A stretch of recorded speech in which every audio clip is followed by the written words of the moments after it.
Hello दोस्तों, नमस्कार, सत श्री अकाल, आदाब। मैं सौरभ खरवाल और आप सब लोगों का वापस से स्वागत है मेरे यूट्यूब चैनल आस्क सौरभ पे। दोस्तों, आज हम बात करने वाले हैं पर्सनल लॉस के एक कंसेप्ट के बारे में। आपने मेरी पिछली वीडियो जो कि DU LLB 2020 के क्वेश्चन पेपर के एनालिसिस और उसके आंसर की के ऊपर बनी थी, उसको इतना सपोर्ट दिया, मैं उस सब के लिए आपका बहुत बहुत थैंक यू करता हूँ।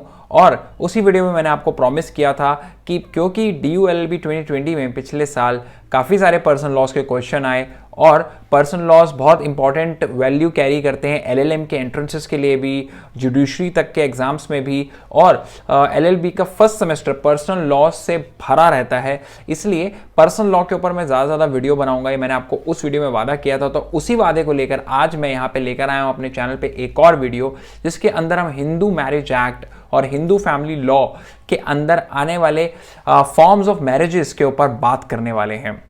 तो दोस्तों, हिंदू मैरिजेस के अंदर एक बहुत ही मेजर जो पॉइंट होता है किसी भी हिंदू मैरिज को सोलमनाइज करने का, वो होता है Saptapadi. Saptapadi basically circumambulation of holy fire by bride and bridegroom है, यानी 7 फेरे, जिसको हम अगर नॉर्मल हिंदी लैंग्वेज में कहें तो 7 फेरे एक बहुत ही इंपॉर्टेंट फाउंडेशन है किसी भी हिंदू मैरिज का। तो इसके बारे में तो आप लोग पढ़ेंगे ही, मगर हम लोग इससे थोड़ा सा आगे जाके बात करने वाले हैं फॉर्म्स ऑफ हिंदू मैरिजेस के बारे में।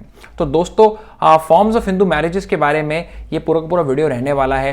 टोटल 8 प्रकार की हिंदू मैरिजेस होती हैं जो हमारे कस्टम्स में, जो कि हिंदू मैरिज एक्ट 1955 के 3rd A के अंदर जो कस्टम्स की बात की गई है, उसी कस्टम्स से डिराइव की गई हैं।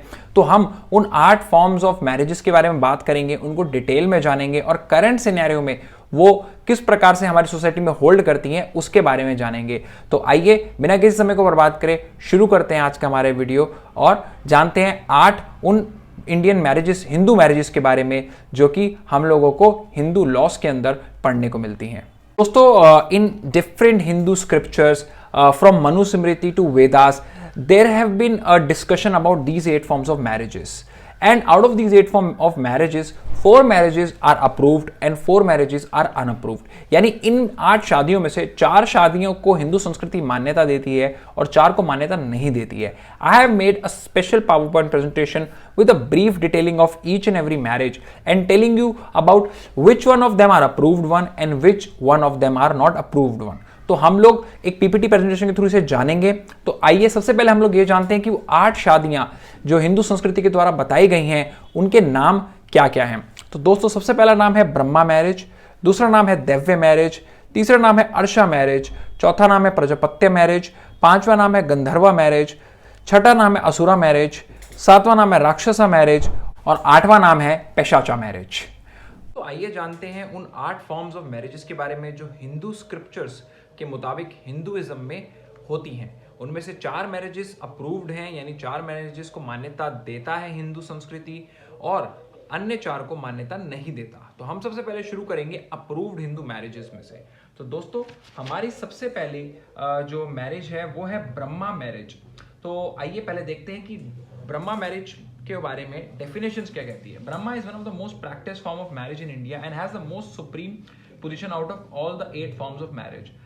The gift of daughter after being decked with ornaments and honored with jewels to a man selected by father himself who is learned in Vedas is called Brahma marriage। तो दोस्तों, Brahma marriage basically सबसे ज्यादा practice की गई marriages में से एक है। उस जमाने में वेदास की नॉलेज को एक प्रीमियम एस्पेक्ट माना जाता था किसी लड़के के अंदर खूबी जांचने के लिए। जिस प्रकार आज की डेट में हम लोग ये पूछते हैं कि लड़का कितना कमाता है या लड़के का क्या बिजनेस है, उस जमाने में वेदास को एक इंपॉर्टेंस दी जाती थी किसी भी लड़के की क्वालिटी को आइडेंटिफाई करने में।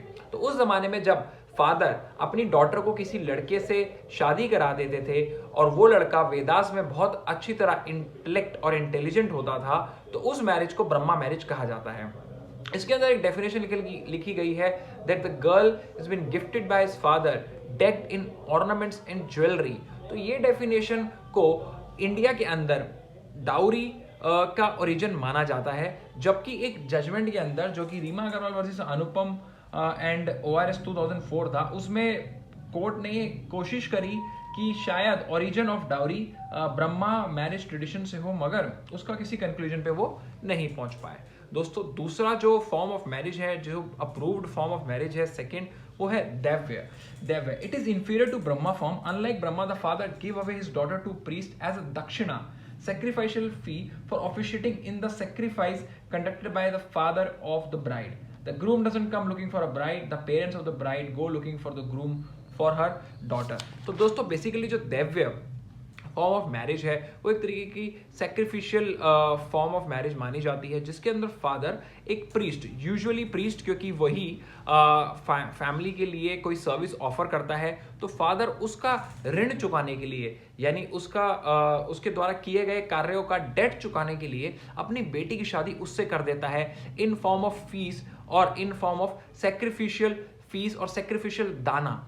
तो दोस्तों ये जो फॉर्म ऑफ मैरिज है ब्रह्मा मैरिज से नीचे मानी जाती है, क्योंकि इसमें लड़की को एक तरीके से डाउनग्रेड किया जाता है, क्योंकि आप उसको एक सैक्रिफिशियल फीस की तरह किसी प्रीस्ट को देते हैं। यूजुअली इस मैरिज में ग्रूम प्रीस्ट या ब्राह्मण जी होते हैं, क्योंकि वही लोग किसी फैमिली के लिए कुछ ऐसा कर सकते हैं जिनसे उस फैमिली का जो सैक्रिफाइस नॉर्म है या जो उनका फैमिली का कोई एक पाप है वो दूर हो जाए। जैसे कि आप लोगों को पता होगा कि पुराने ज़माने में या आज भी हम लोग घर में हवन और यज्ञ कराते हैं घर से बुरी आपदा या बुरी चीज़ों को हटाने के लिए। तो उस ज़माने में जब ये हवन और यज्ञ होता था और फैमिली के ऊपर से कोई दोष हटाया जाता था, तो फिर उस ज़माने में जो लड़की के फादर हैं वो अपनी बेटी की शादी उस प्रीस्ट से कर देते थे, अगर वो उनका वो दोष या उनका वो काम कराने में कामयाब होता था।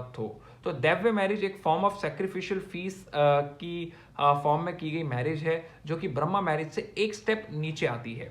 तो दोस्तों अगला है आर्षा। आर्षा भी एक ऐसी फॉर्म ऑफ मैरिज है जो कि अप्रूव्ड में आती है। उसमें कहा जाता है the father of bride doesn't have to give anything to the bride groom.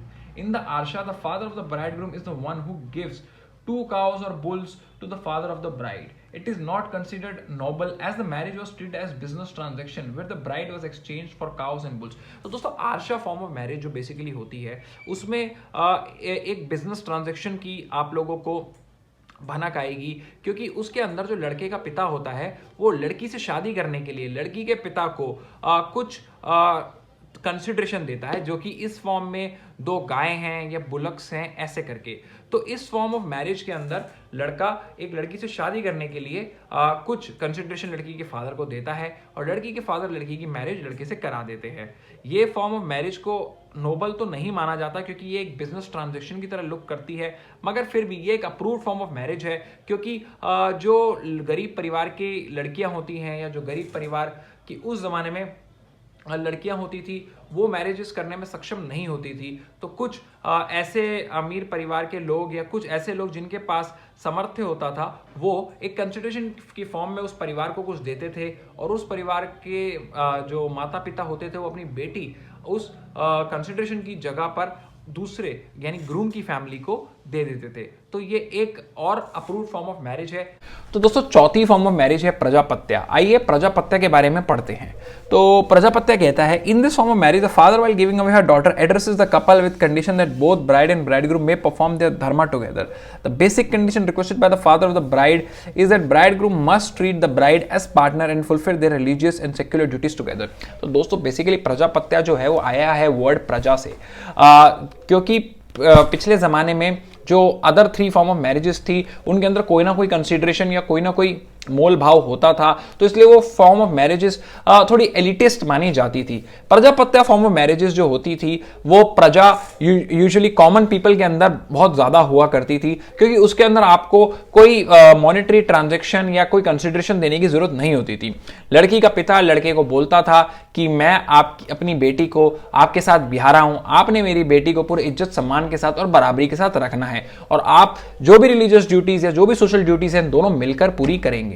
कोई भी इसमें ट्रांजैक्शन नहीं होती थी लड़की की तरफ से या लड़के की तरफ से, तो इसलिए इसको प्रजापत्या फॉर्म ऑफ मैरिज कहा गया है, जो कि इजीली डन और इजीली एक्सेसिबल थी मिडिल क्लास उस जमाने की प्रजा के लिए। तो दोस्तों 4 अप्रूव्ड फॉर्म ऑफ मैरिजेस के बाद चलिए आइए हम सब चलते हैं अब अनअप्रूव्ड फॉर्म ऑफ मैरिजेस की तरफ, यानी उन शादियों की तरफ जिनको हिंदू संस्कृति में मान्यता नहीं दी गई। वो भी 4 शादियां हैं अप्रूव्ड फॉर्म की तरह। तो आइए शुरू करते हैं कि कौन सी हैं वो अनअप्रूव्ड फॉर्म ऑफ मैरिजेस। सबसे पहली असुरा।